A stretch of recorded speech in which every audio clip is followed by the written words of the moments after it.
안녕하세요. QPS실입니다.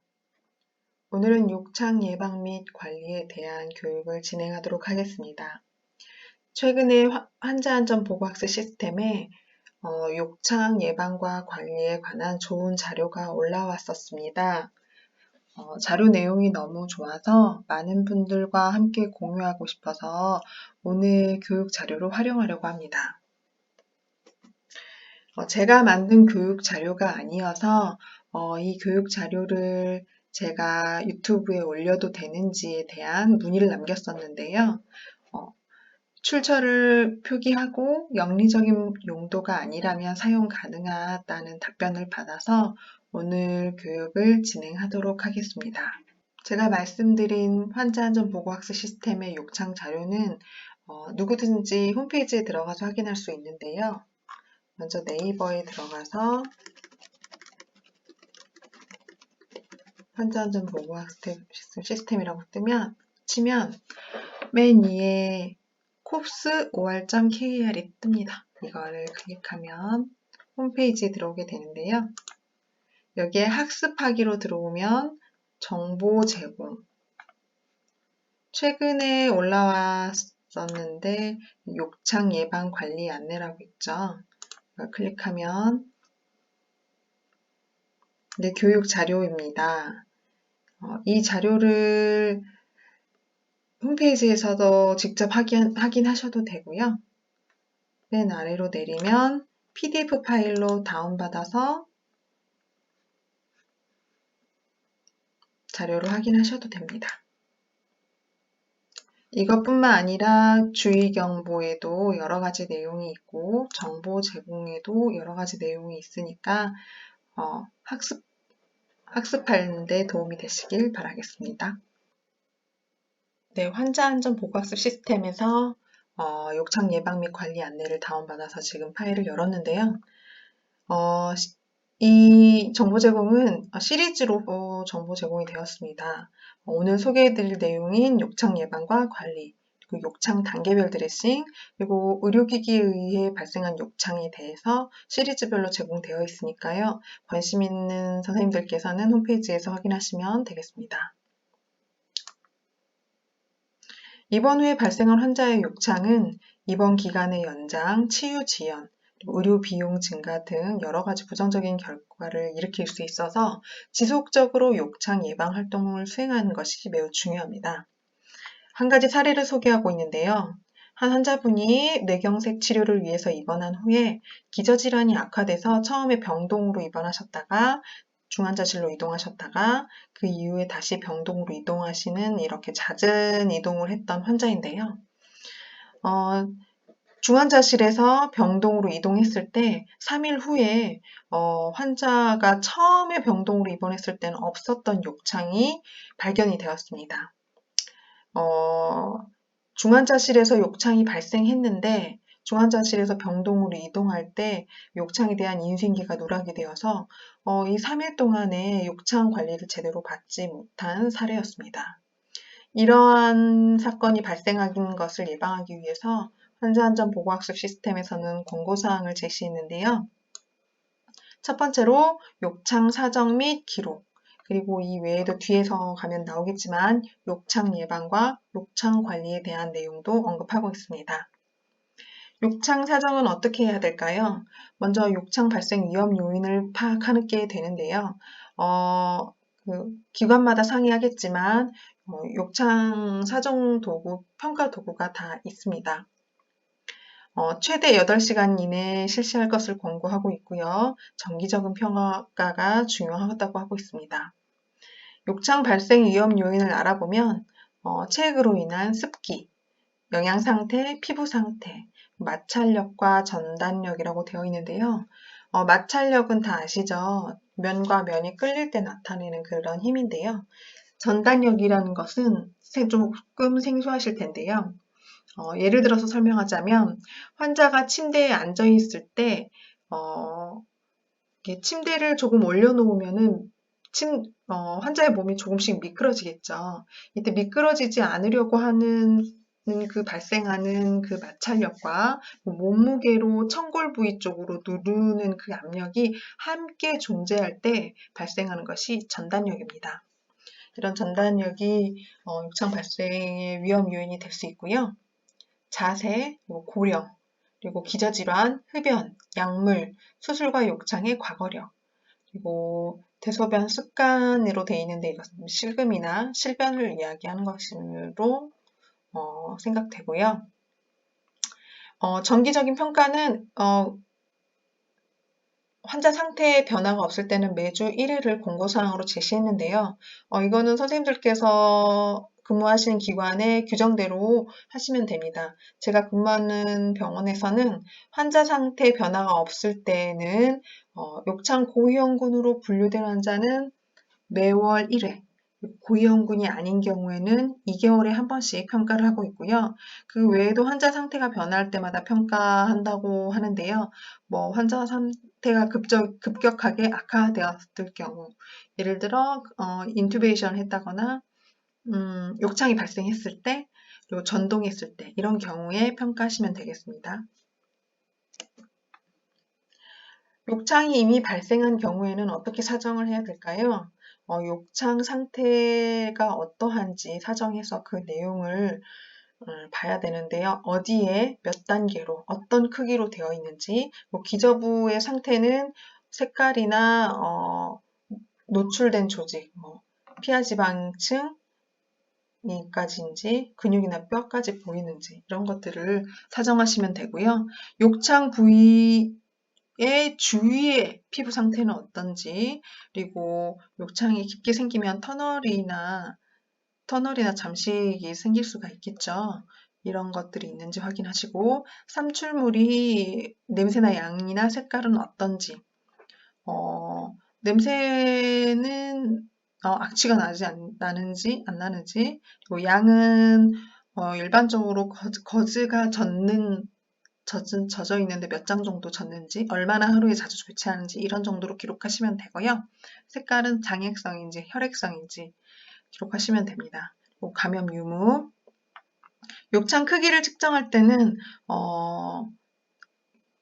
기준이 있습니다. 가장 긴 부위의 가로, 세로, 양 끝방향, 그리고 가장 긴 부위, 가로, 세로로, 양 끝방향이 어느 정도 길이인지 센티미터 자로 재서 기록하시면 됩니다. 깊이를 측정할 때에는요, 면봉을 수직으로 가장 깊은 부위에 삽입해서 그 길이를 표시해서 자로 재시면 됩니다. 욕창 사정 예방과 치료 활동 기록을 예시가 나와 있는데요. 여기 사진을 보면 크기는 세로 가장 긴 부위 10cm, 가로 제일 긴 부위 5cm, 직각을 이루게 측정하시면 되고, 깊이는 이렇게 면봉을 넣어서 가장 깊은 부위를 측정하시면 됩니다. 위치는 천골, 단계는 3단계, 이렇게 피하지방층까지 노출된 경우 3단계로 보시면 되고요. 기저부 상태, 괴사된 피하지방층 노출, 그리고 터널이나 잠식이 있는지 기록하시면 되고, 삼출물은 장액성인지 혈액성인지, 그리고 그 양은 거즈를 얼마나 교체하는지, 그리고 감염 상태 기록하시면 되고요. 예방활동 2시간마다 자세히 변경해주고, 공기 매트리스를 제공했고, 침대 머리나 다리 부위를 30도로 상승시켜 주었다.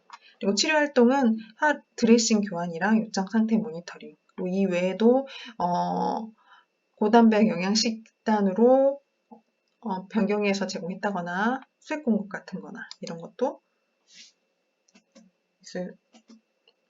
기록하시면 되겠습니다.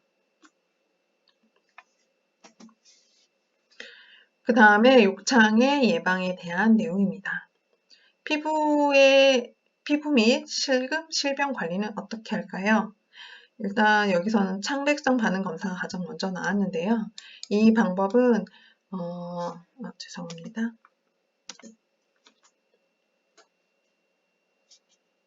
이 방법은 환자의 피부에서 발적이 발견되었을 때 이것이 욕창 1단계로 인한 발적인지 단순 압박으로 인한 발작인지를 판별하는 방법인데요.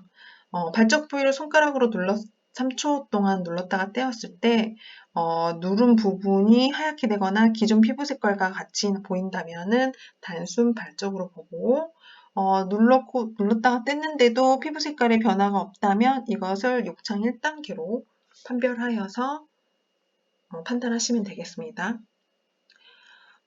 피부를 깨끗하고 습하지 않게 유지하시고 건조한 경우에는 보습제를 사용하시고 피부를 세게 문지르시거나 마사지하지 않는 거 다 알고 계시죠? 실금이나 실변이 잦은 경우에는 피부 보호제를 적용한다. 욕창 예방 크림이라고 의료기 상사에서 구입할 수 있는 경우가 있는데요.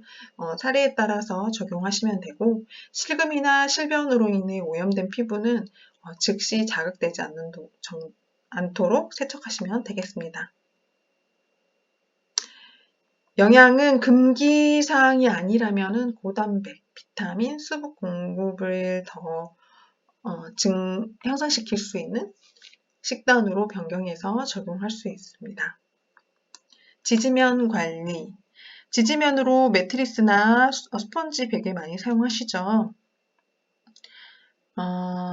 발뒤꿈치를 침대로부터 띄우기 위해서 발뒤꿈치에 생긴 압박으로 인해서 욕창이 생기는 것을 막기 위해서 쿠션을 적용하는 경우에는 사진처럼 종아리 아래에서부터 발목까지 넓게 적용해서 발목에 있는 부분이나 무릎 뒤에 오금 부분이 압력이 집중되지 않도록 하셔야 됩니다. 링이나 도넛 모양의 쿠션은 예전엔 많이 사용했는데요. 닿는 부위가 있고 닿지 않는 부위가 있잖아요. 그 닿지 않는 부위에는 압력이 없고 닿는 부위에만 압력이 있어서 적절한 혈액순환을 방해한다고 해서 요즘엔 잘 사용하지 않습니다. 지지면을 사용하는 경우에는 공기침대 같은 경우에는 작동 여부를 지속적으로 확인하셔야 합니다. 이 공기침대가 꺼져 있는 줄 모르고 장기간 두었다가 욕창이 발생한 사례도 있습니다. 자세 변경은 어떻게 할까요? 선생님들 대부분 2시간마다 주기적으로 하고 계시고요. 자세 변경할 때 새로운 병변이 있는지 확인하시고 등 마사지도 하기도 하죠.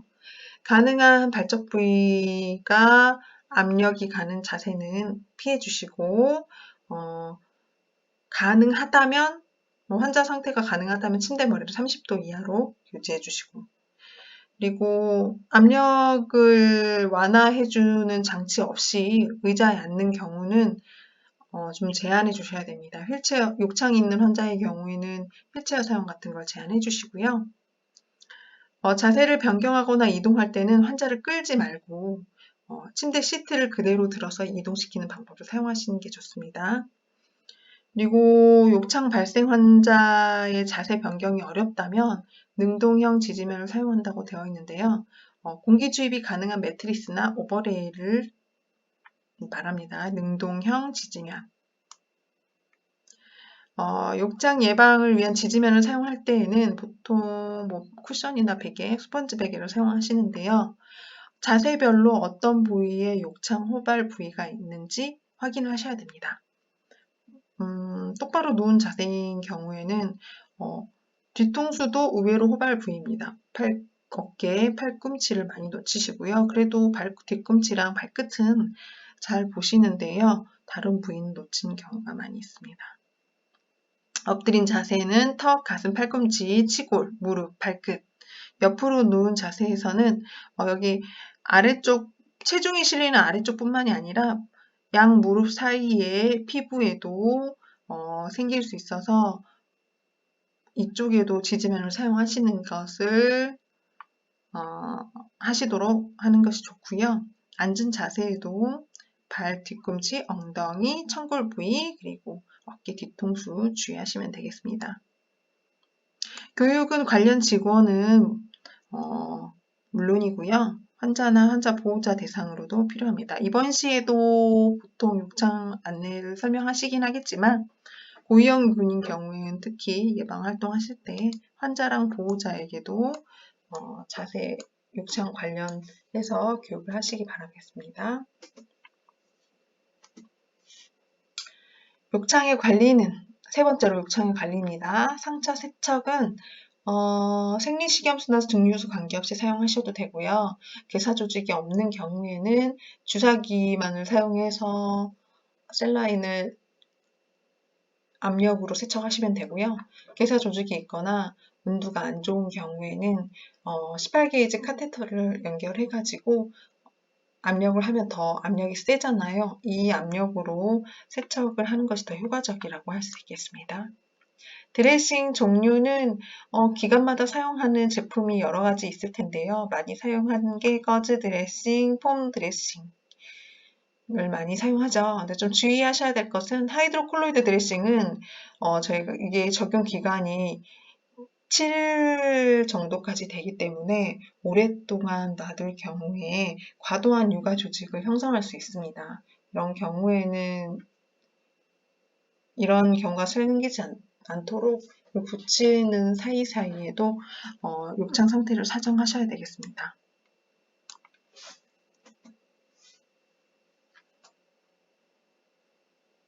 여기에는 지속적 수분 꺼즈 드레싱과 습관식 꺼즈 드레싱도 있는데 이 내용은 참고하시면 되겠습니다.